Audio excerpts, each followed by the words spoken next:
Beautiful. Hello, everybody. Wow, what beautiful pictures. You'll be thrilled. Are you all set? Well, maybe start where we left off yesterday. And we showed you this picture, and now it's opened. So this is now open.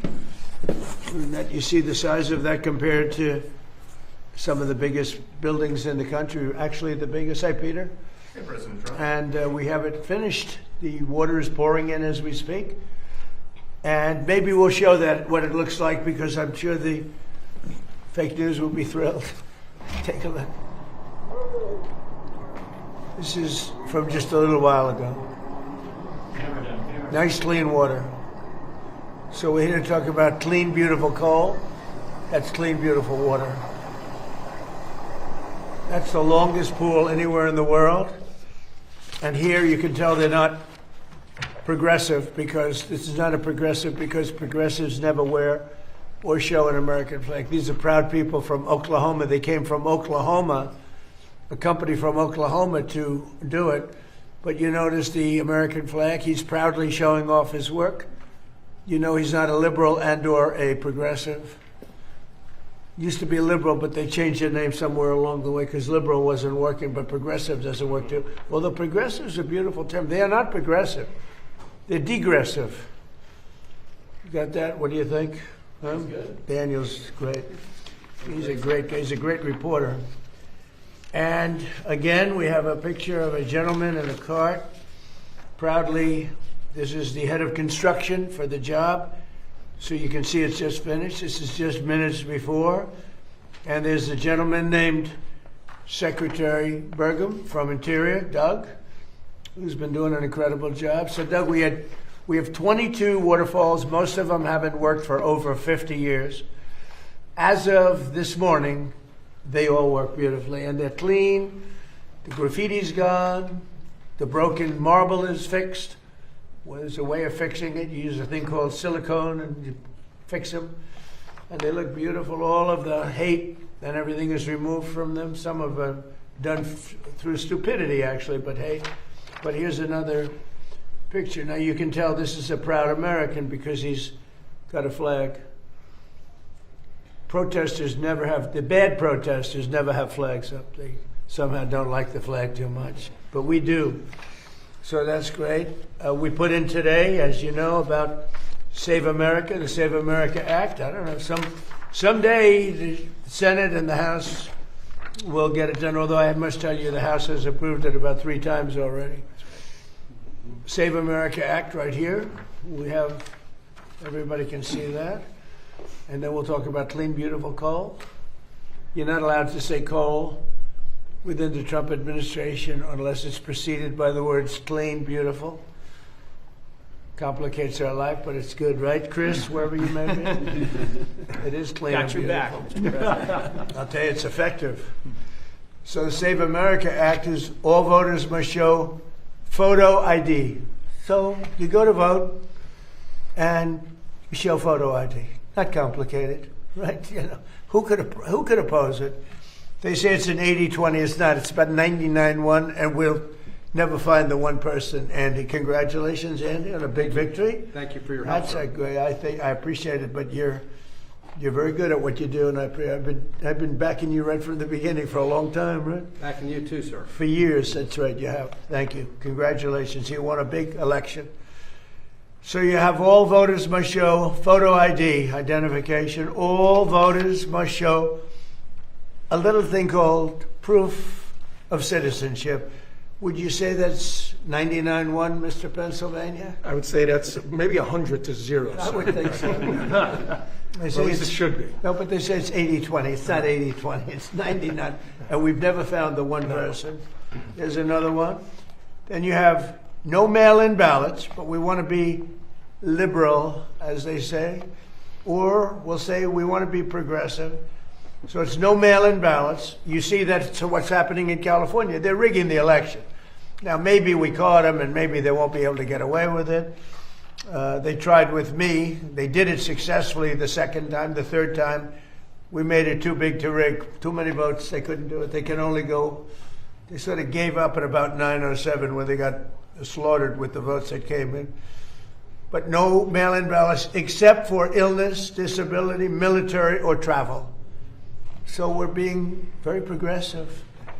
And we just don't want cheating in our elections. And you see it happening in California.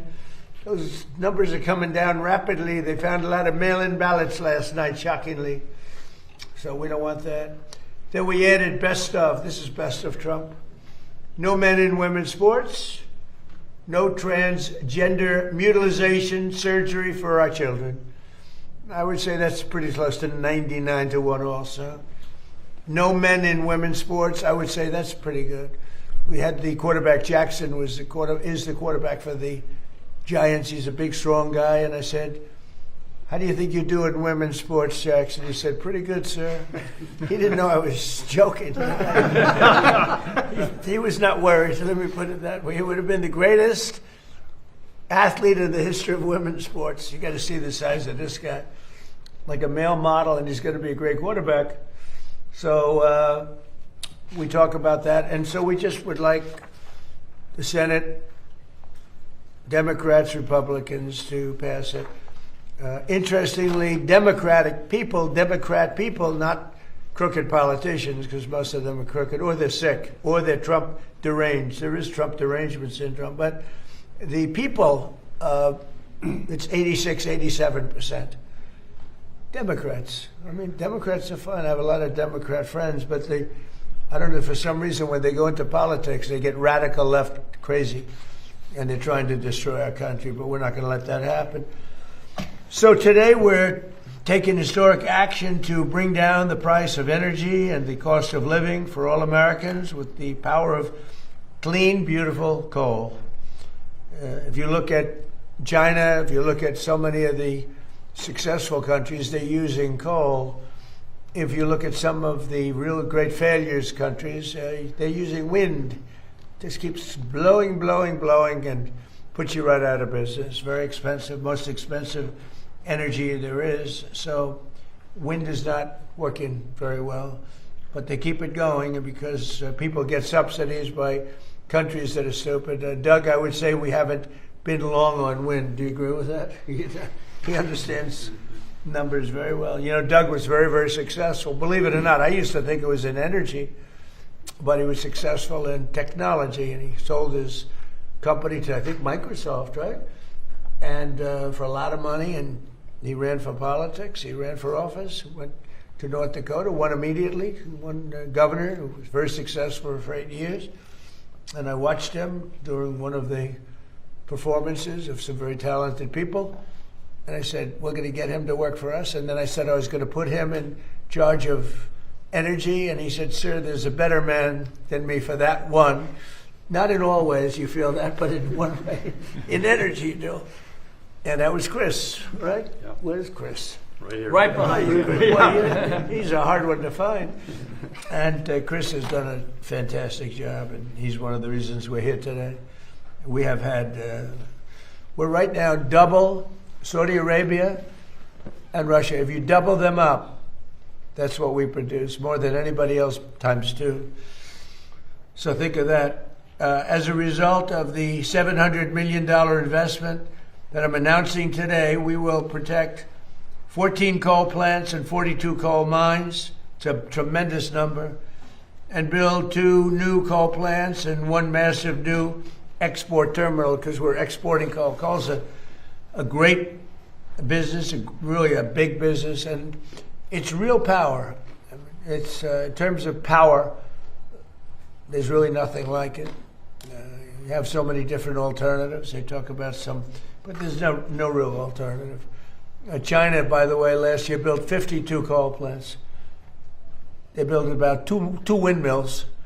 You know, the only time they build a windmill is when they're trying to sell them to stupid people from the United States, the suckers. And by the way, and all over Europe, they sell the windmills, but they don't use them. I wonder why. They use coal plants and other things. These actions will support over 14,000 jobs and save the American people $50 billion in electricity costs. We're pleased to be joined by Secretary of the Interior, Doug Burgum. He has been great. I don't want to give him a big swollen ego because then all of a sudden he'll leave me and I'll be stuck with Interior. I don't want to be stuck. But he's really done a great job. Secretary of Energy, Chris Wright, who's fantastic. And maybe our MVP. What do you think, Doug? It's close. Yes, right here. What do you think? MVP, Lee Zeldin.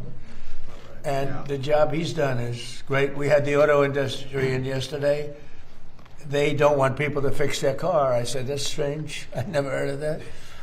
They have a thing to, nobody's allowed to fix their car. They gave a man 7 years in jail, actually, because he fixed his own car. So I thought we'd do something about that. But we'll get it all straightened away. Can you believe it? They want a bill that prohibits people from fixing. So if you're mechanically inclined, I went to school with some guys that were, in some cases, horrible students.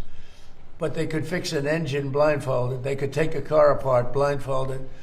But they weren't too good at arithmetic and other things. But they were great. And so there's a move on to stop people from fixing their car. I didn't understand it. But we had a great meeting yesterday with the head of General Motors and Roger Penske, head of Ford.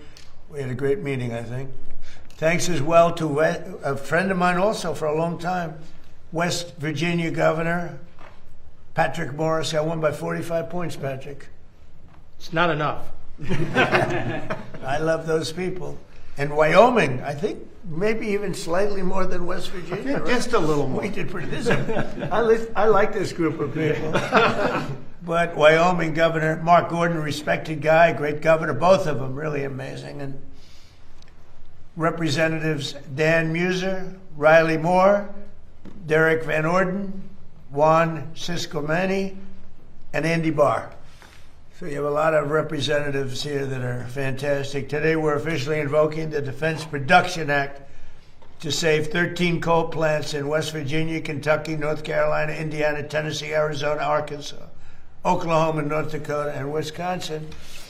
These were incredible plants, so productive, really producing a lot of the electricity, right? The electricity, and it's really the best at that.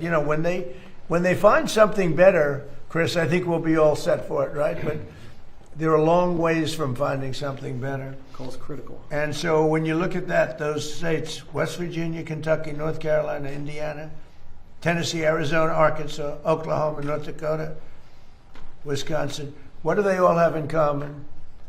Trump won them. Wisconsin, but you're over the I won top. every one of them by a lot, right? Yeah. I'm not even Pennsylvania, mentioning too. Pennsylvania, which we won also, right? Yes. But we won them all. We won all 50. We had an honest count, if you want to know the truth. Our action will allow these facilities to invest in upgrades that will extend their operational lives for decades into the future, reinforce the reliability of our electric grid, which is really the biggest beneficiary, and most importantly, keep electricity prices very low for the American people. This brings the total number of coal plants that we've saved during my administration, just like when we said we saved 25 water fountains. Think of this. These are fountains, beautiful fountains that were so horrible to look at with the graffiti. Over 40 years, many of them closed over 40 to 50 years. The big one, the reflective lake, some people call it a pond, some people it's like a lake. But the reflective lake was built in 1922. It never really worked from the beginning, from 1922. That's a long ways. So it's over 100 years old. And it never really worked because they had the wrong base. It was always leaking. They didn't have what we have today. So it's pretty amazing what's happened. And, I hate to say it won't leak, but it won't leak because we use a material that doesn't allow leaks. It's like a swimming pool doesn't leak. You use the right. This is called swimming pool on steroids. So it's great stuff. And today's actions, we're also supporting coal mines and coal miners in Wyoming and Pennsylvania, Kentucky, West Virginia, Ohio, Indiana, Illinois, North Dakota, and New Mexico. And they're all going back to work. It's interesting with the mines. that famous scene of Hillary when we went to West Virginia. Yeah. And she had just left another state, and she was trying to convince everybody that they should go into technology, no longer be miners. And these guys in West Virginia, they didn't want to hear about it. They wanted to be, remember that scene around the table? And they talked to this beautiful, big, strong miner, and they wanted him to make computer chips. She said, we'll teach him how to make computer chips. His hands were so large he couldn't hold a computer chip. He's looking at it. He had fingers that were like 3 inches around, and they're talking about making a computer chip. And he didn't like it, and he ended up being one of our best ads ever. And she did rather poorly. I think she lost by 77 points or something like that. Pretty tough to go knock coal, and then you go 2 weeks later to West Virginia to try and win the state. It didn't work out well for her. But the miners love us. What do you think we got with the coal miners? Would you say we got 90%, 100%? What do you think we were on this? Pretty high. Yeah, pretty Probably high. higher than any group in the country. Pretty high. North of 90. Yeah, it can't be bad. Well, we did well with all the groups. I'll tell you, the group that now likes us are the auto workers, because we're building more auto plants now than at any time in the history of our country. So it's great to watch and see what's going on with the U.S. We're the most respected country anywhere in the world, and we were a dead country a year and a half. We were a dead country. We were laughed at. We were a mocked, laughed at country. Starting this summer, the West Gateway project will break ground, and by summer 2028, over 12 million tons of clean, beautiful coal per year will be shipped to countries all around the world. And this project's been delayed over 10 years, and Biden ended it, and then Barack Hussein Obama. Have you heard of him? Barack Hussein Obama, another one. He's another beauty. But that delay is now over, and it's going to be very productive. It's going to fuel our electric plants in particular. It's going to be amazing. Finally, we're taking nearly $200 million in that to set aside for the Green New Scam, and it was set aside for the Green New Scam, but the Green New Scam is history, and repurposing that money so that we restart a coal plant in Maryland and help build 2 brand new coal plants in Alaska and West Virginia. And these are all built with new technology. It's very clean. It's amazing how that's come along. It's all very clean. And the first new coal plants to open in our country since 2013. You couldn't open, you couldn't even think. They were only closing them. They were closing them, and you had brownouts all over the place. But you don't have that anymore, do you notice? Under 4 years of Sleepy Joe Biden and the radical left Democrats in Congress, not a single permit was approved for a new coal mining project. But in over 1 year of our administration, we've already approved 76 permits for clean, beautiful coal. Last year, we prevented 17 gigawatts of coal-powered electricity from going offline, and that's enough power for about 13 million homes. Think of that, 13 million homes at a very low price. It's the lowest price. So now I'd like to ask Secretary Burgum to say a few words, followed by Secretary Wright, Administrator Lee Zeldin, and then Governor Mark Gordon, and whoever else wants to say a few words, including my new friend, my new governor friend. So, Doug, go ahead. Well, thank you, President Trump. With these announcements today and everything that your administration has accomplished so far since you've taken office, this administration has done more to save, protect, and expand coal in our country than any administration perhaps ever. Clean, beautiful coal. Clean, beautiful coal, absolutely, and none. I'm only kidding. That's okay. When you took office, the first thing you did was declare an energy emergency. Some people questioned that, but the prior administration under Biden had gone so far down the path of pursuing the highly subsidized, intermittent, weather-dependent sources of electricity that our grid was at risk. You understood that, and you understood that how key coal is. It's the backbone of having affordable, reliable, and secure American energy to power our country, power our electric grid, power our competitiveness in AI, and power all the manufacturing that's coming back. As you mentioned, with those record coal leases, this is where we take federal public land, lease it to the private sector. They write a check, that comes into the Treasury. They create jobs, help support local communities. So there was 0 coal leases held in 4 years under the Biden administration. You heard the president talk about 76 here. We've slashed red tape. Those took years to get. Some of these projects for coal mining we've approved in less than 1 month under the emergency procedures. And we also have opened up for leasing another 13.1 million acres that people can bid on in our country on public land. And this is land that was set aside. This is not national parks, it's not wilderness area, it's not our wildlife refuges. This is public land that was set aside for the benefit and use of the American people, including energy development, making sure that we've got affordable, reliable energy. So using those public lands is what we're doing. And then the last thing within Interior, I would say we did strategically designate through the U.S. Geologic Survey, which is part of Interior, designate metallurgical coal as a critical mineral. So it's on the list, and that opens up a number of opportunities. But without metallurgical coal, we don't have coke, we don't have the steel industry. The Biden administration was indiscriminate trying to shut down our metallurgical coal as well as our thermal coal. So, and then the last thing you mentioned, the coal export facility, again, working through all the permitting to drive towards that so that we can be selling clean, reliable energy to our allies in the Pacific who want to do more trade with us. And lastly, again, thank you for creating the National Energy Dominance Council.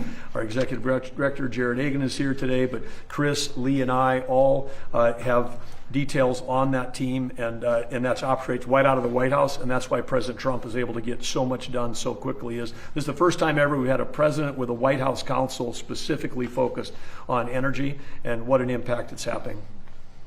Well, and thank you.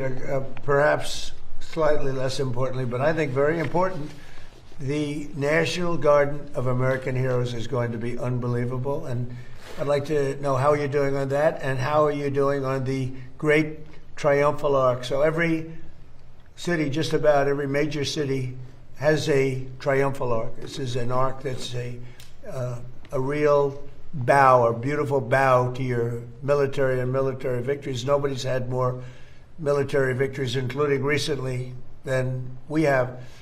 And they never got the arch built. It's been, the Civil War stopped it.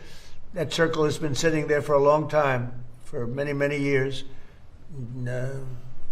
I guess you could go back to, in 1902 they tried it, but in 1860 and 1880 they just never got it done. The Civil War stopped it the first time. That was a good reason. I think that's probably not a bad, that was a good excuse. But after that it just never happened, and we're going to get it done.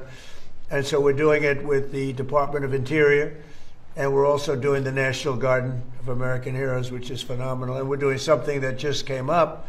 We'll have a little breaking news here because nobody's heard of it, but at the Lincoln Memorial, the front was supposed to be the back was supposed to be the front. It never got built because they built 2 roadways behind it after it was built, and it shut off the gateway to the water. That was really going to be the main entry, and we're going to be doing that. It's called the Promenade. It'll be the Promenade. They want to call it the Trump Promenade, but I don't know if I want to do that. But it's going to be beautiful. It's a beautiful project, and it's going to take the Lincoln Memorial right down to the Potomac, which it was always scheduled to do. But when they built the roads, that was the end of that. But we have a way of beautifully going over those 2 roads, highways, very, very strong, very important roads, actually, as you know, from the bridge. But it's going to be great. So can I ask Doug for just a couple of seconds to talk about those 3 great projects that we're just starting? Well, I'd say it's important for everyone to know that, as you described, these are plans and ideas that have existed almost since the end of the Civil War. But the McMillan Plan, which is the one that designed the National Mall as we see it today, that was in the early part of the 1900s, envisioned this connection, that you would have the memorial bridge between the Lincoln Memorial and Arlington Cemetery. At the halfway point, there's a very large circle. It was designed to hold a monument. The arc that would go there is a fantastic complement and completion of this plan that's over 120 years ago, President Trump's vision of how to build that. And of course, President Trump has talked to President Macron from France. More people visit the Arc de Triomphe than even visit the Eiffel Tower. I mean, this would be a highlight for Americans to come. The views back at the city from the top of the arch would be amazing. The views from this side, from West Potomac, where the National Garden of Heroes was, looking across at the arch would be amazing. And of course, the promenade on the backside of the Lincoln is, as President Trump described, right now there's no pedestrian access. You're on the mall, people come from around the world, they don't know that 100 yards away is the beautiful Potomac River, which was part of the original plan, and now they'd be able to walk around the Lincoln Memorial, walk on a pedestrian bridge over the first highway, walk over the next one, and right down to the water. It would complete the vision. These projects would complete the original vision, the McMillan Plan, and how fortunate are we to have the builder-in-chief, someone who both has the vision and the understanding of how to get projects done that would, again, make our city safe and beautiful, just like the executive order President Trump put out last year is accomplished. And wow, we are ready for the celebration of our 250th anniversary. The city's never been safer, it's never been more beautiful, but President Trump's not stopping there. Vision that he has for these projects would extend for generations forward. So thank you, President Trump. Thank you very much. Great job. And Secretary Chris Wright, please. But no coal, no modern world. Stated another way, without clean, beautiful coal, a modern world is impossible. And we saw 17 years ago, President Obama's election, an all-out attack on the American coal industry, the industry that built our nation. We wouldn't have the buildings, the factories, the industry, the electricity grid we have today without the critical contribution of coal. It's been the largest source of global electricity for 125 years in a row, and will be for decades to come. In the United States, it remains a critical source of our electricity, also a critical source for our industry. You can't produce steel and cement and other materials without coal. And beyond the impacts of coal in our electricity sector, just think of the direct impact on human lives. If President Trump had not been elected and inaugurated in January of 2025, and through his authority at the DOE, we were able to force keeping open 6 coal plants. As of today, there'll be a 7th one, and more than twice as many that voluntarily said, hey, if we're not gonna have to close, we need to stay open. 17 coal plants were not closed in 2025 because of President Trump sitting at this desk and in this position right here. That saved 17 gigawatts of electric generating capacity, and the Winter Storm Fern that hit our country in the last week of January this year, conservatively, hundreds of Americans would have lost their lives if those 17 coal plants had closed. We pushed the East Coast electricity grid in the United States absolutely to the limit. A storm Uri hit 5 years ago in Texas, smaller in geographic extent, not the same magnitude. Over 300 people died. But because we had those coal plants operating and running, and not only did they run, wind power disappeared when the storm hit. Solar is irrelevant in the winter, so the things we talk about didn't even matter to our electricity grid except for cost burdens. Coal stepped up and produced 25% more electricity during this storm than its normal, reliable chugging out of electricity. Without those plants, without that increase in electricity production, we lost a lot of Americans, untold economic damage. President Trump is the president with the courage and the boldness to defend an industry that has been maligned for far too long and to recognize its importance. Americans are upset about high electricity prices. Blame closing existing reliable, secure plants and replacing them with subsidized, unreliable plants, a guaranteed way to drive electricity prices up. But this administration is committed to reversing all of that. That money we've talked about from the Defense Production Act, thankfully, because of the One Big Beautiful Bill and these fantastic congressmen sitting around me and governors, without that legislation, we wouldn't have the money and the Defense Production Act authority to keep open so many plants. It is hard to overstate the magnitude of this. If you look at our efforts across the whole government so far, 45 coal plants are open today that would not be open. Where would we be to reindustrialize America? Where would electricity prices be if we had let all of those plants close? But we're not doing it.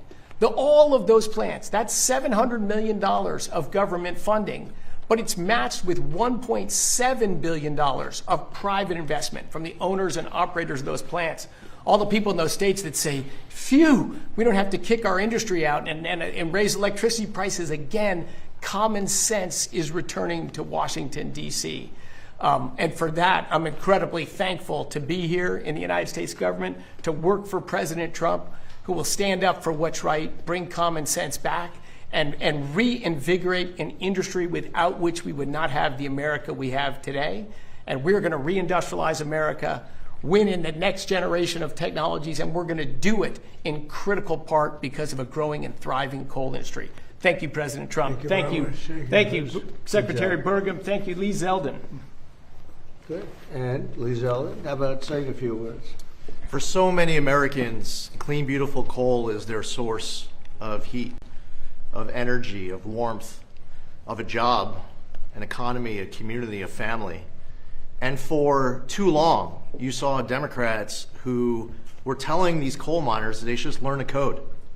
And what we saw during the Biden administration at the EPA, for example, was regulation after regulation after regulation, trying to strangulate out of existence coal, to destroy it. Enter President Trump. Declares a national energy emergency, creates a National Energy Dominance Council, and he told us at the EPA at Trump speed to be getting rid of these regulations as quickly as possible on behalf of those Americans who want to just stay warm, who want to live the American dream, who want to have affordable access to energy. The Democrats were running for power to sit at this desk and to leverage that power to destroy these communities. Enter President Trump. He has saved clean, beautiful coal, and it's been an honor to be part of it. Thank you, Lee. Great job, too. Wyoming Governor Mark Gordon. Thank you. Mr. President, it's an honor to be here. Thank you to the secretaries who have breathed life into an economy in Wyoming that has been there for a long time. Wyoming produces the cleanest, most beautiful coal, low sulfur coal. You don't mind if I push him, right? And it's fun because we have a chance to educate our kids. Now, let me just talk a little bit about the other side of this. When a kid grows up in Wyoming, their education's paid for in large part by the coal severance taxes, by the royalties that come from mining that coal that was shut down by the Democrats. When they have a chance to get a job, they can go look to the coal mine. And it's not just digging coal the way we used to, it's high-tech jobs. You know, at this point, we don't mine coal the way we used to at all. It is very, very technologically proficient. And what's more important, it's environmentally sound. I would invite you to come and look at the reclamation that's happened in the Powder River Basin, and we can demonstrate that it's environmentally sound, that actually wildlife populations thrive and do better. Today, Mr. President, I really want to talk to you a little bit about our recent trip to Japan and to Taiwan. Both countries that were going to forswear coal. And now they realize that they need that reliable, dispatchable, secure source of energy.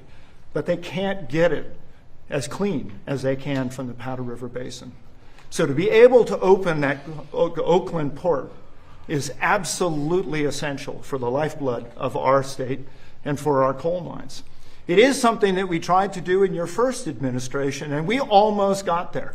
We actually were prepared to go through that, I guess, belt that we have on the West Coast with California, Oregon, and Washington, and finally enforce the Commerce Clause to allow states like New Mexico, Wyoming, Utah, to have access to that Asian market. And let me just tell you one last thing about that. It's not just about clean, beautiful coal. We have companies like Peabody that are now saying, we believe we can get rare earth minerals and critical minerals from what we're doing.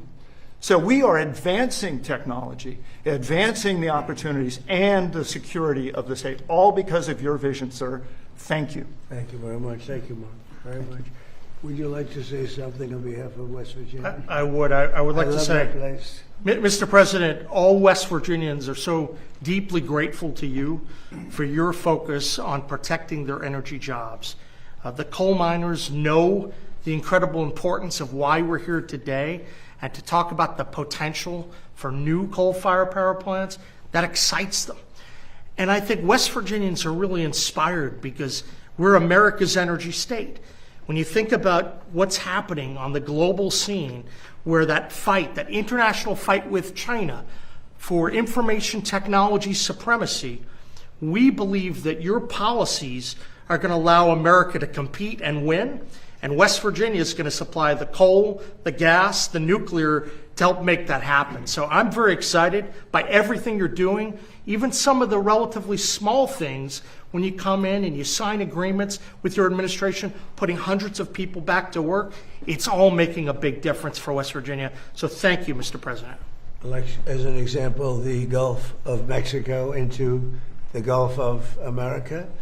It bothered me for many years. We have 92% of the frontage, and we made that little change. And Mexico was thrilled. They were thrilled about it. But that was a good one, right? You were telling me before that was a good one. It's about the United States now for a little while, if it's okay. Would you have any questions, please? Yes, President Trump, this was just crossing as we were heading in here. President Zelensky wrote a letter to President Putin. He wants the two of them to meet to hash out the end of the war in Ukraine because he thinks you are too busy with the war in Iran. Is he right? Well, I don't know. I'm glad that they're maybe talking about meeting. I think we had a lot to do with it. I know exactly what you're doing. But I think it would be great if they met. They should get it done. Mr. And President, there's been a lot of talk lately about the Treasury putting your face on a $250 bill. Have you seen a mock-up of the Trump $250 bill? And if that winds up being currency, would you ever be able to tip anyone anything but that? Well, I think I'd probably leave it for everybody. I have actually seen something just about 2 days ago. I know it's been pushed by a lot of our supporters, and I'm honored that they're doing it, but we'll see how that all works out. But I have heard about it, and there is a group of people, they really like the job we're doing, you know, so that's a great honor. Yeah, please. You announced just a few days ago that you're naming Bill Pulte as the acting director of national intelligence. There's been a little bit of a pushback from some Senate Republicans. Why do you think, Mr. President, he's the best person for the job? Well, he's very smart. He's a person who's got high integrity. He's done a phenomenal job at Fannie Mae, Freddie Mac. You know, you probably have $1 trillion in value there. When he took over, it was much less. And I guess I'm responsible for that too, because everybody wanted me to sell it in my first term for 10% of what it's worth right now. If I would have sold it, we would have lost $900 billion. We would have lost, I mean, think of it, it's probably worth $1 trillion. And I was offered, people want me to sell it at $100 billion, a very small percentage of what it's worth now. So, and he built it up a lot, did a great job. And it's an acting position, it's not a permanent. He's not going to be permanent because, you know, I don't think he'd want to be permanent. But he's a very smart guy, and he may find out some things about the rigged elections, et cetera, et cetera. I think he'd like to do it. I think he wants to do it very much. Got a lot of energy. But he'll be very good. Again, it's not a permanent position. Right. We're interviewing people right now, but it's somebody just to take it over for a little while. Does he have the necessary, in your view, Mr. President, the necessary national security experience to take on that position? Well, I do, and I think he does, actually, because he's smart. Because a lot of national security, I wasn't greatly experienced in national security, and I think I've done a really great job with it. A lot of people would say that I've ended 8 wars, and soon to be a 9th. I hope that works out too. You know, frankly, probably, and there's another one also. It could be 10. No president. I don't think a president's ended 1 war having to do with outside of this country. So, you know, we've done a good job. I would say that Bill is a guy that will be able to figure it out very quickly. Again, it's short term, but he may be very effective for a short period of time. Mr. President. Yes, please. So will there be a proportional share increase of electricity production as a percentage of our nation's electricity output? And my follow-up is, I took that historic trip with Secretary Wright of the small modular nuclear reactor on the West Coast early this year. Are we making more progress? Because I know how critical gas and coal is for the secure grid. Well, the answer is we are, but Chris, you want to answer that? Yes, I mean, our electricity grid essentially runs on gas, coal, and nuclear. Those are the three key sources of the American electricity grid. We're in favor of seeing all three of them grow. You will see all three of them grow during this administration. And in fact, later today, before the sun goes down, you'll see a big announcement in the nuclear space related to the trip you came on. Thank you. Okay. Thank you. Mr. President, President Putin said today that he was willing to make compromises that you requested to end the war with Ukraine if Ukraine was willing to make similar compromises. Yeah. What were the When that happens, it's going to happen. They're going to both make compromises. I suggested those compromises. And, you know, we've had a lot to do with it. We'd love to see they're two very good people. They're two very, incredible countries, beautiful countries. They've got us up. Last month they had 25,000 people killed. Soldiers, mostly soldiers. Some people, but mostly soldiers. And it's been averaging probably almost 25,000 people every month of soldiers killed. And I've been very strong on the fact that they've got to get that over with. So, but they do. I want them each to make certain compromises. I think they're going to do that. Yeah, Daniel? Mr. President, thank you. You, through your actions, have saved and supported more than 100 coal plants in your second term. When you hear something like that and you try to create an environment where they're not just surviving, they're thriving, what does that do to the reliability of our energy grid, but to the economies as well of states like Pennsylvania, West Virginia, Wyoming? How does it bolster those economies? Well, we were destroying our grid because we were relying on wind and other things that don't have the power, they don't have the strength, they're very expensive. Wind is the most expensive form of energy. It sounds good, wind, beautiful wind, but it's very intermittent. But those windmills cost a fortune. They break, they kill the birds, they're bad for the environment. Nobody wants to be near them. The houses, I don't know how they got popular. They're not popular with the people. They're popular with investors because they get subsidy. But we pretty much cut that subsidy out, I think, Doug, right? Absolutely. In the working families tax cut bill, it all expires, and since the subsidies have gone away, there's virtually no one, particularly offshore, no one is trying to build one of those projects in America. Turns out they weren't trying to generate electricity, they were just trying to generate tax credits. You're supposed to be making money with energy. And here, wind, it needs subsidy. Energy shouldn't need subsidy. We have so many different forms of energy, but I've talked about it for years. Wind is the most expensive. It's the worst. It causes tremendous problems, and it does. It kills millions and millions of birds a year. Nobody mentions that. You'd think if that were anything else, everybody would be sued. If you kill a bald eagle, they put you in jail for like 4 years or something, and yet windmills knock them out of the air all the time. Nothing happens. It's disgraceful. So we're into energy that really works and works powerfully. Yes, go ahead. And we're waiting outside to come into the Oval Office. Everyone's looking at the UFC structure, the claw. Are you happy with how that's coming along, and what are your expectations? We put it up in 5 days. It's incredible. And I told yesterday the story of the Eiffel Tower, and it was 1889. It was put up. It was going to be brought down right after the World's Fair ended. It was up for a short while, and they said, well, let's leave it a little bit longer. Then they said, let's leave it a little longer. It never came down. That was 1889, the World's Fair in Paris. So I jokingly said, let me tell you a story about the Eiffel Tower. Now, it'll come down after the fight. There were actually some people who said, he wants to leave it up. Yes, please. Mr. President, about the Columbus statue, Columbus Fountain at Union Station, it looks amazing. Thank you. And what does that mean for the relations between Italy and the United States? Well, it means Italian people love Trump. And because, that was controversial. People want to rip it down. You see how beautiful it is. And we didn't only not rip it down, but Doug and his group and all of us together, we beautified it. It's I didn't know that marble was going to be so beautiful once we cleaned it up. You wouldn't believe it when you saw that thing was loaded for 50 years with filth, and graffiti and everything else. It's amazing. It's amazing how good. They did a really great job. On the Strait of Hormuz, Mr. President, do you still want European allies' help? We're discussing energy today. And Well, we don't what need kind the of help. what kind of help would you want? Do you have a We're the most powerful military in the world. We gave them a chance to help, but they chose not to. NATO.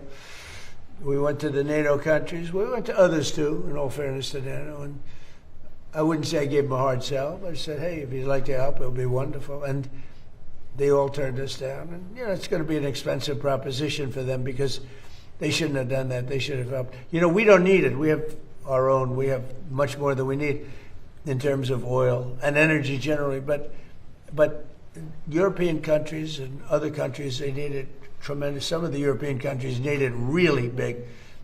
And they should have said, we'd love to help. But But if you could choose, but Mr. President, if you could choose, what would you ask them to do, sir?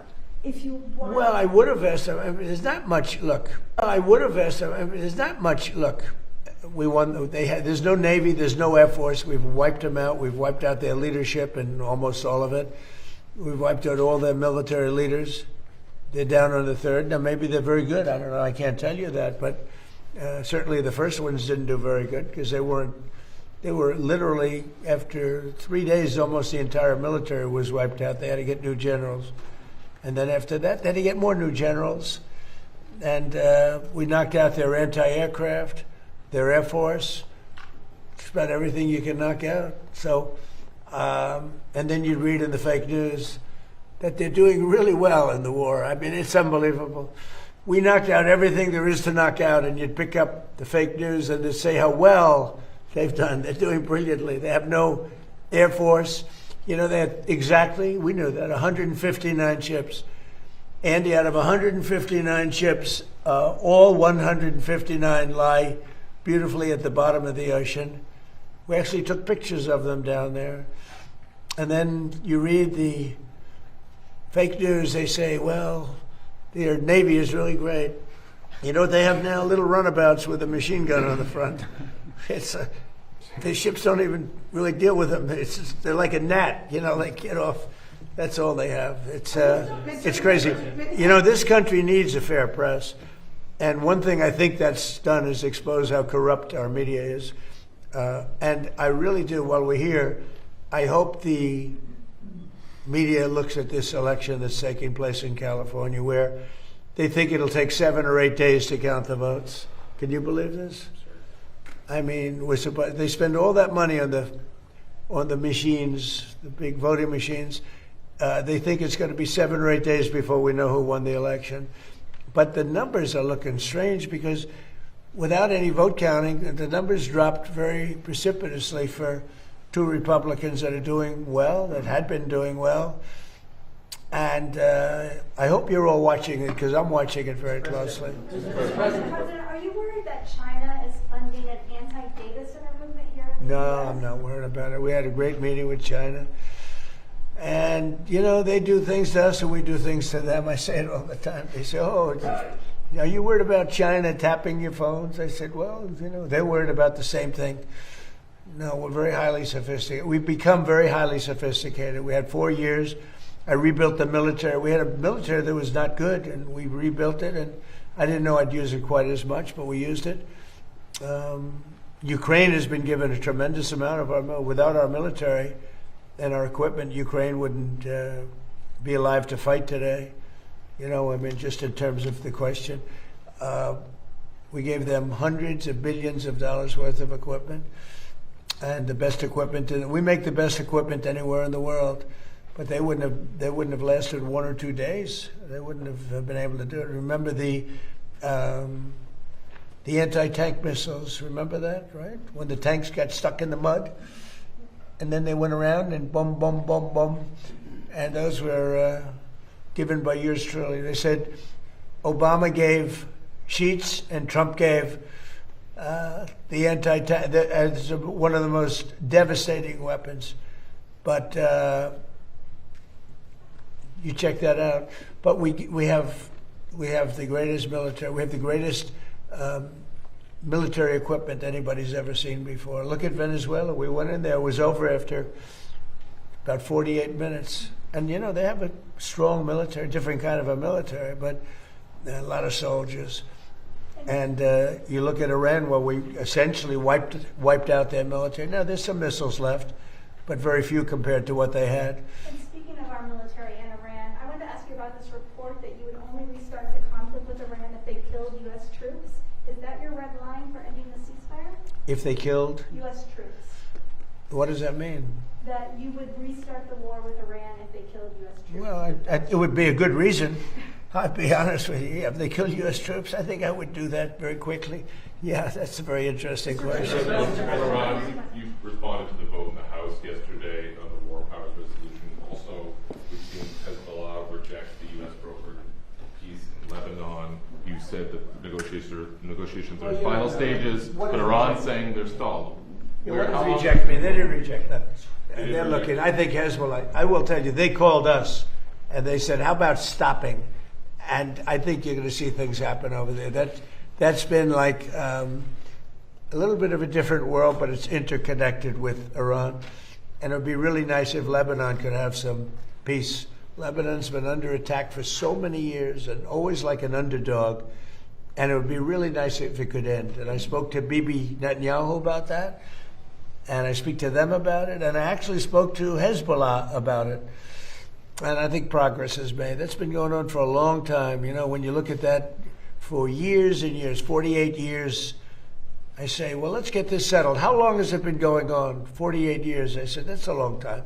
Not that easy, but go ahead. As we get closer to the midterms, are you starting to factor in domestic reaction to this in your handling of this? Or are I you just do what's right. indefinitely? No, I mean, look, it was like Venezuela. It was very unpopular. Then we won.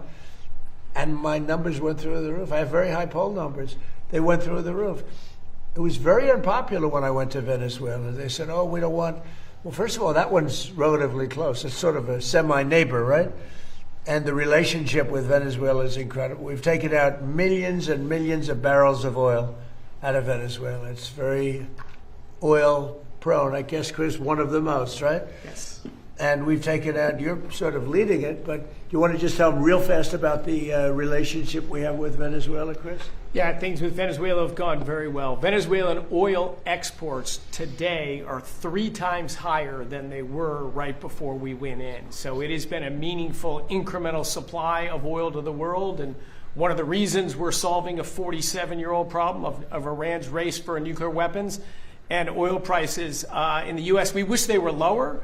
But gasoline prices in the U.S. are, a little over $4. They're $10 in Europe. They're higher in Asia. They're very high in California. The bigger threat to energy prices in the United States is Democratic green energy policies. They have driven up energy prices far more than a conflict in Iran. And the conflict in Iran will come to an end. We hope that crazy green energy, drive up energy prices policy of the Democrats at federal and state levels, we hope that comes to an end too. And remember this, if you want to call it a war or if you want to call it a military operation, you cannot let Iran have a nuclear weapon. And everybody agrees to that, no matter, almost everybody. But wait a minute, our gasoline prices are lower than they were with Biden without that. And he would have let them have, in fact, he inspired them to have, frankly, a nuclear weapon, him and Obama. Obama picked the wrong country, you know that. And the Obama deal, I terminated that, or they would have had a nuclear weapon. That was a road to a nuclear weapon. Our deal, if we make that deal, and it's going well, but who knows, if we make that deal, it's the exact opposite. They will never have a nuclear weapon. It sounds like you're in it for as long as it takes. I'm not going to let them have a nuclear weapon, no. With Obama, it was a road, you know that, it was a road to a nuclear weapon. That was a short-term agreement, and at the end of which they would have a nuclear weapon. So they would have had it 4 years ago. Then we attacked with this beautiful plane right here, the B-2 bomber. We attacked 10 months ago, we attacked their nuclear sites, and they were obliterated. It turned out that, CNN was wrong. They said, well, maybe they weren't hit that hard. They were hit so hard, nobody knows if you can even get it out. But the only ones that have the capability of getting out is us in China. We're the only ones with that kind of equipment that's powerful enough to go down that deep into a mountain. But that mountain crushed it. That mountain literally collapsed on top of it. Those pilots did one hell of a job. And now the atomic energy, as you know, has backed us up on that. They think it's a very, very hard thing to get it. But we'll get it anyway. But we're the only one, and China, I believe China too, but we're the only two that have the capability. Joe Biden is out promoting a new book this week. When you met with Joe Biden, President Joe Biden, right here in the Oval Office on November the 13th of 2024, could you detect any cognitive decline in President Biden at that time? No, not really. I mean, he was the same guy I've been watching for a long time. I mean, you could go back 40 years. I watched him 40 years ago, 30 years ago. He was never the sharpest guy. You do know that, right? It wasn't like he was sharp as a tack. But, no, it was the same guy. They actually invited me here before the election, which was strange. You know, we went here before, but then I met also, as you know, we did the ritual. And, I mean, he was fine as far as I was concerned. I don't know, something happened to him during the debate. It could have been me. You know, I thought I had a very good debate. Nobody ever says that. They say that Biden did badly. What about me? Did I do well? You know, there's a reason he did badly. So the question is, did he do badly because he choked or because he didn't have it? But he didn't have a good, I would say this, he did not have a good night. But during that time period, you met with him for about 2 hours. You didn't feel he was No, he spoke softly, very softly, and as we started to speak, I mentioned this to people. We spoke very, very softly, very low, and as we talked, we got along really well, and I thought he was fine. When I say fine, I mean, was he like talking to Doug Burgum? Was he like talking to Chris? Was he like talking to any of these monsters up here, all these tremendous politicians and environmental geniuses? Was he like talking to Andy Barr? No. He was fine. I have a question about Hunter Biden. He's on social media now, and he has suggested, maybe joking, I don't know, that he could run for president in 2028. How would he do, Hunter Biden, in a 2028 Democratic primary? Well, you would think that, past has something to do with winning an election, and I would say his past is not the greatest. Where's Hunter? Remember my Where's Hunter? It became the #1 shirt anywhere in the world for about 3 weeks. I'm not going to say bad. I'm sure, hey, if the guy from Maine can do well, I guess Hunter could do well too, because the guy from Maine is a basket case. And I would say worse than him is the one from Texas. That looks like Alfred E. Newman. I would say that if he can do well, maybe Hunter can do well. I'm not sure. It'll be pretty close as far as I'm concerned. And I've got a question about the nuclear dust. So the bombers go in, they entomb a lot of this enriched uranium. Yeah. At this point, do you need a deal with Iran to go get it? Or have you thought about just a covert, daring, send in the SEALs, send in the Rangers? But I didn't want to be Jimmy Carter, I didn't feel like being Jimmy Carter. So that's off the table. We did. Well, we thought about it right at the very beginning, before we did what we did, before we destroyed their entire military. We thought about it, and I didn't want to be in a position where you had, to get there. It's not like Venezuela. Like you go in, you're there for a matter of minutes, and you're out, and everybody's waving goodbye as you take off, and you brought the cargo back. This is different. You'd have to be there for 2 weeks. You'd need massive equipment. You'd have to airlift the equipment in. You're in a war zone. And there was a time at the very beginning when we thought about doing that, because they would have not been watching, but they would have found out. I mean, during a period of a week to 2 weeks, you would have had a major construction operation, because that plane, and more importantly, those people that operate those planes, including the mechanics, that flew for 37 hours round trip. Think of that. And the tankers that refilled them 4 times, and what an operation it was. Amazing. And but we would have been, Peter, we would have been there for a period of from a week to 2 weeks. We would have gotten it. But I said, I don't like the idea of that. All of a sudden, they, pinpoint, they still had missiles left. That means they would pinpoint you and just keep lobbing them in until one gets through, and people would have gotten killed. So I didn't like it. We could get it right now. I don't think they could stop us if we wanted, but there's no reason to. It's entombed. You use a good word. It's entombed. We also have cameras on it through Space Force. We have very powerful cameras. Every door, there's a door, you know where the doors go? They go to bad places. But every single place on those mountains, there's basically three, because we also hit it with tomahawks after. After that we hit it with tomahawk. Every inch of that land has cameras on it. We have about 9 of them, and they're on it. We cover it. So if anybody even got near it, we would know what we had to do. And we've heard that you want to meet with the new Ayatollah, the new supreme leader. I don't want to meet, but if I did meet, I'd be honored to meet him. I'd like to see if we make a deal. But if we make a deal, it's possible that I would meet him. I'd be okay with Would it. that happen here in the U.S., White House? Oh, I don't know, Peter. I haven't really heard too much about it.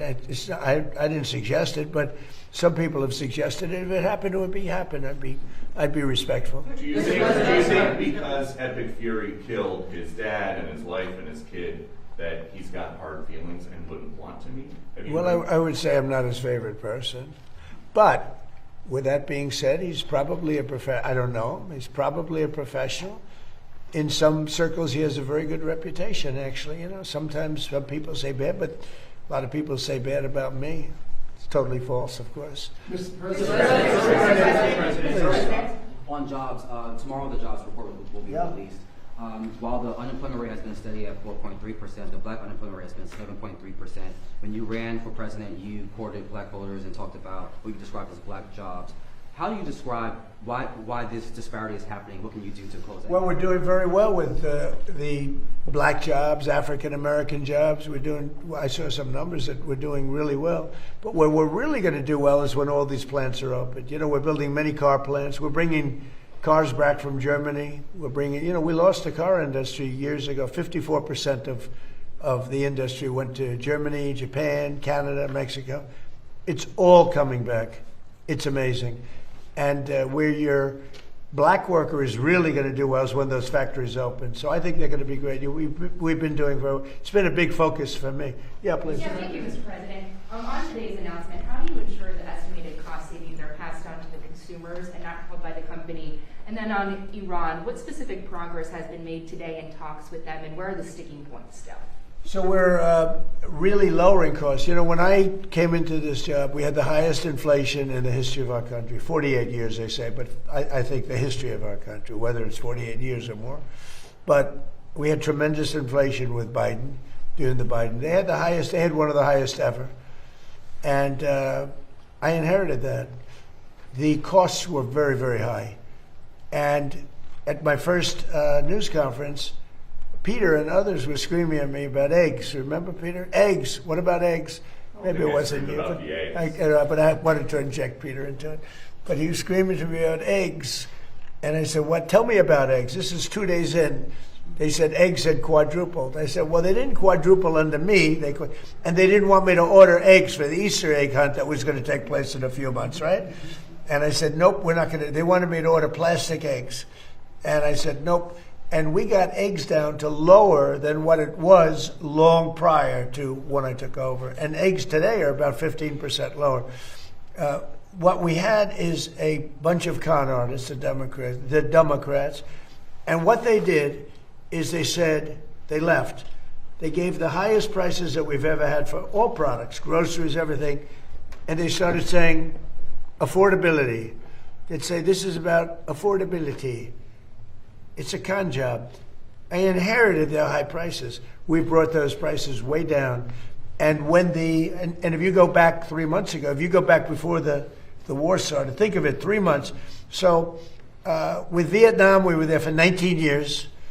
With Iraq, it was about 9 years. With another one, it was about 12 years. And with another one, we had all these wars that lasted for 9, 10, 12, 19 years for Vietnam. Think of it. And they said, you're in there for 3 months. This is a terrible thing. Hundreds of thousands of soldiers have been killed in these other wars. We lost not one soldier in Venezuela. We didn't lose one soldier.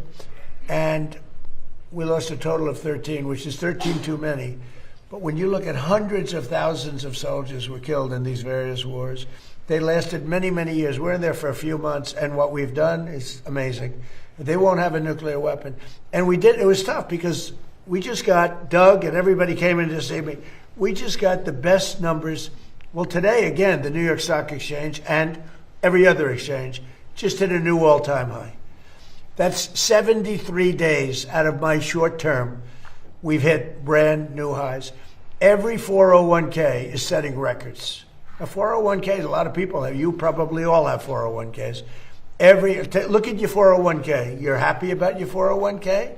You know, the nice reporters are smiling at me, and the stupid reporters are like that. But their 401ks are setting records. They should be happy.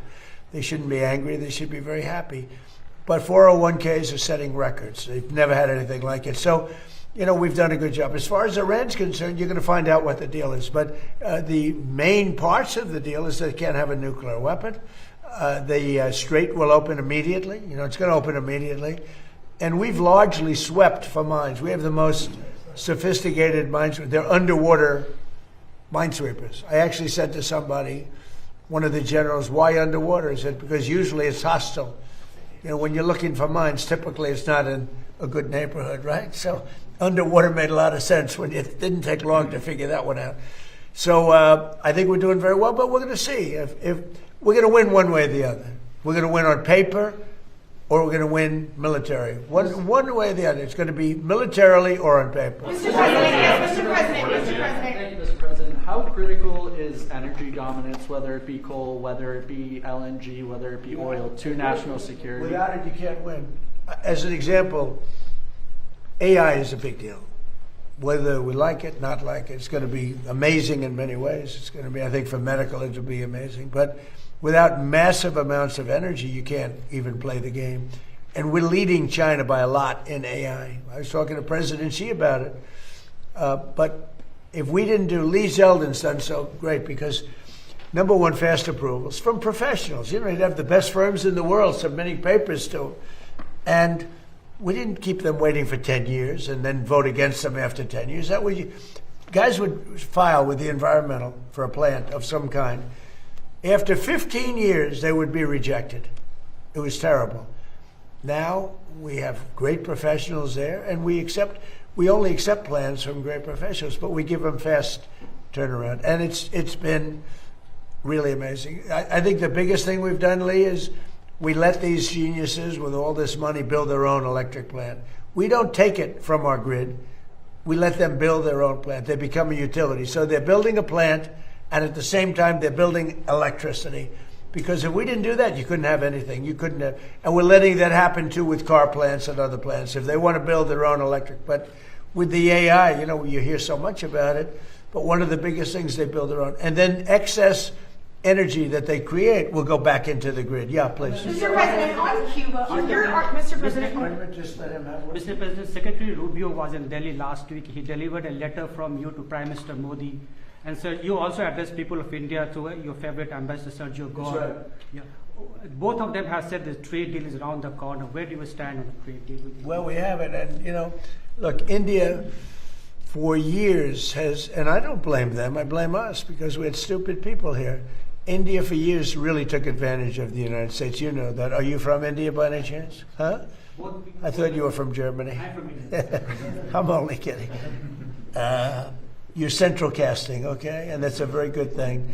India for years took advantage of this country. They charged us tremendous tariffs, and they paid nothing. They wouldn't let Harley, as an example in the past, they wouldn't let Harley Davidson sell its motor. They would charge 200% tariff. So Harley Davidson was precluded. They ended up going to India and building their own plants, which is unfortunate that happened, but it happens. That was before me. But they charged tremendous amounts of tariffs to our company, and we didn't charge them anything. You know, they sold motorbikes here too. You know what we charged them? Nothing. And now it's the exact reverse. And we're making a lot of money with India. But we'll get to a deal, because I like your Prime Minister a lot. He's a good friend of mine.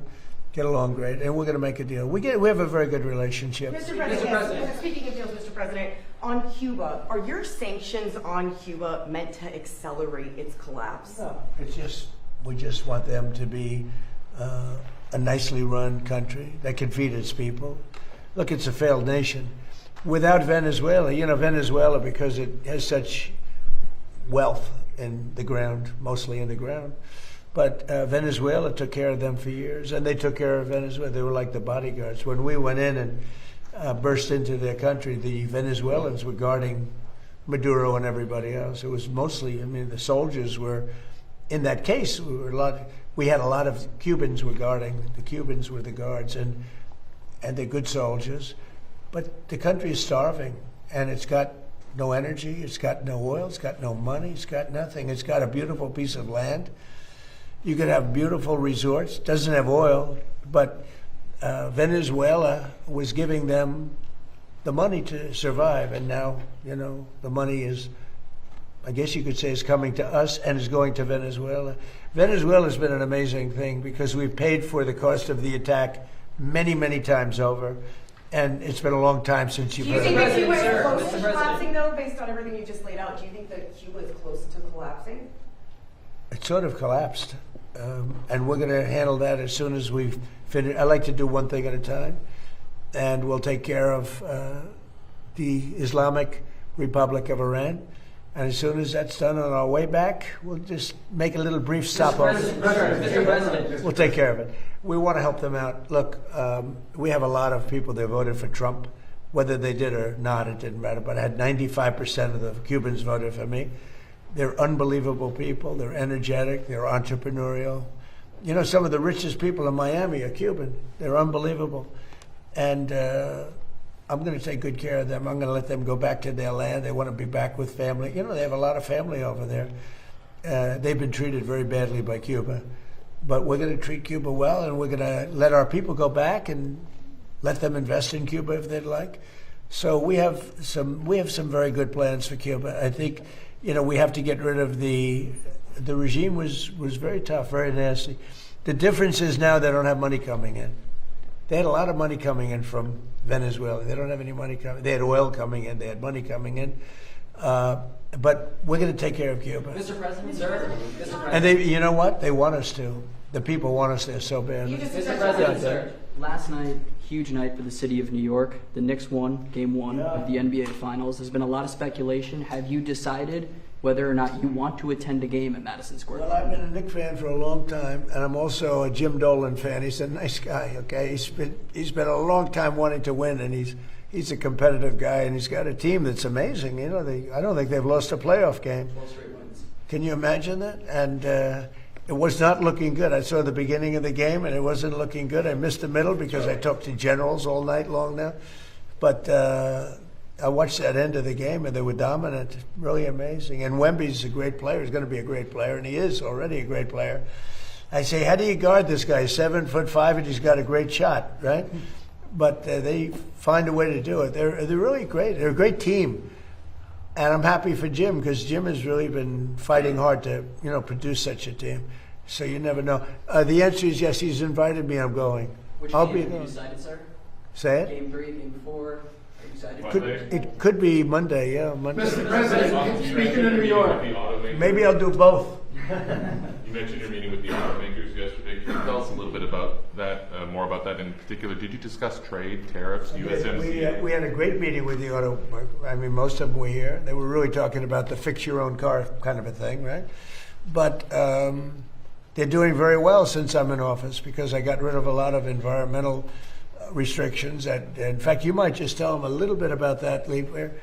We made it so much easier for them to build a car. They could build a less expensive car that's much better. And they were so choked up with environmental nonsense that in order to save 4 ounces of gasoline, you had to spend thousands and thousands of dollars. Lee, do you want to go into that? President Trump, we sent to Congress 3 Biden EPA waivers to California that Congress passed. President Trump signed last year, getting rid of the electric vehicle mandate that a whole bunch of other states had signed on to.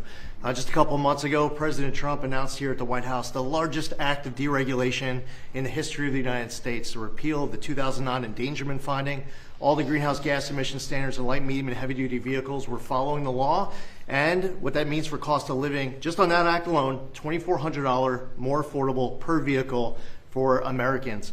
The victories come out every single day.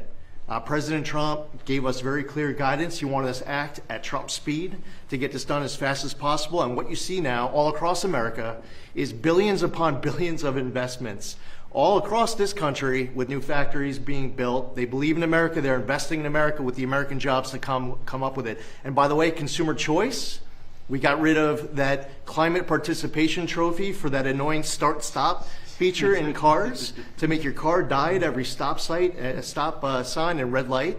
So yeah, the gifts, the receipts, the wins, they keep coming, and we're just getting started. Did they ask you for any tariff changes on auto? No, they didn't do that. Look, they're making so much money now because, I did something else that, I don't know, does it because we have no tax on tips and no tax on Social Security, no tax on overtime, right? So that's really been big. That's turned out to be much bigger than anyone knew. If you look at the people, they're saving from $5,000 to $7,000, $8,000 even on average because of that. So it's been good. But I did something else that nobody talks about. If you buy a car and you borrow money, you're allowed to deduct the interest for income tax purposes. Never happened before. And deductions were always meant for rich people. They weren't meant for middle-class people or other people wanting to buy a car. So now you're allowed to get a deduction of your interest payment. That's a tremendous thing. I mean, but what's the key? Only if the car is made in America. Thank you very much, everybody.